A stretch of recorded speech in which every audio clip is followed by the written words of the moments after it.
सरस्वती शिशु विद्या मंदिर बंदखारों द्वारा दादा दादी नाना नानी सम्मान समारोह मनाया गया। और संस्कार कहाँ से आएगा? तो आप लोगों के आशीर्वाद से आएगा।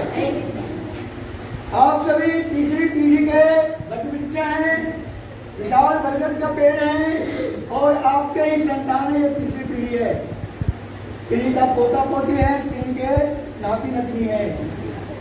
आप प्राचीन काल में जब संयुक्त परिवार रहता था और ये दादा दादी नाना नानी अपने बच्चों को अनेक वीर बालकों साहसिक कहानियां सुनाया करते थे, तो उन बच्चों में वैसा संस्कार भी आता था।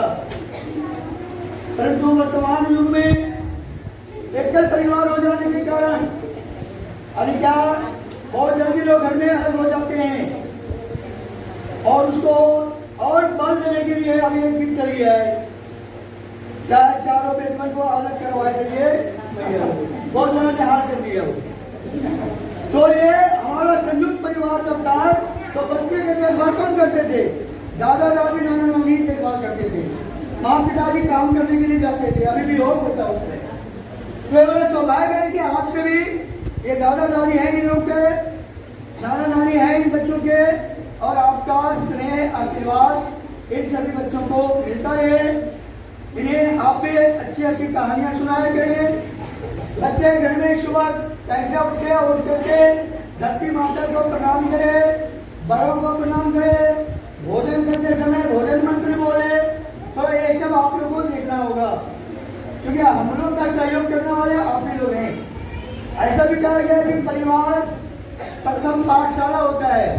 बच्चों का पहला जो स्कूल है वो घर परिवार ही है। आप जैसे घर परिवार में सिखाएंगे बच्चों को, वैसे ही आगे चलते वो व्यवहार करेगा।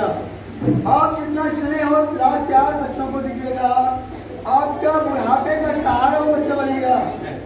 यदि आप अच्छा संस्कार नहीं दे पाए तो बुढ़ापे में आपको निश्चित रूप से पछताना पड़ेगा। वर्तमान समय में सुनने में आया है कि वृद्धाश्रम की व्यवस्था है, तो वृद्धाश्रम की व्यवस्था जो उच्च खानदान के लोग हैं, रईस हैं, अमीर लोग हैं, उनके माता पिता को भेजा जा रहा है, क्योंकि उन्होंने अपने बच्चे को इंग्लैंड में या विदेशों में पढ़ाने पे ज्यादा ध्यान दिया, अंग्रेजी पर ज्यादा ध्यान दिया।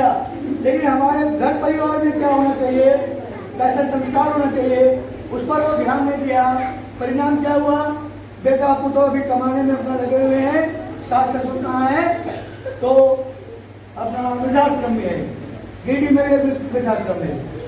तो ये स्थिति नहीं उत्पन्न हो, हम ऐसे बच्चों को अभी से संस्कारित करें तो बच्चा आपका निश्चित रूप से सेवा करेगा।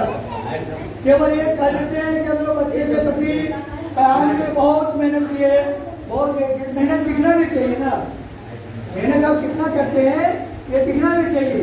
सुबह से उठ करके आपको उसके पीछे लगना होगा, तभी वो बच्चा महसूस करेगा कि हमारे दादा दादी नाना नानी सुबह से लेकर शाम तक हमारे प्रति ध्यान रखते हैं, हमारे चिंता करते हैं।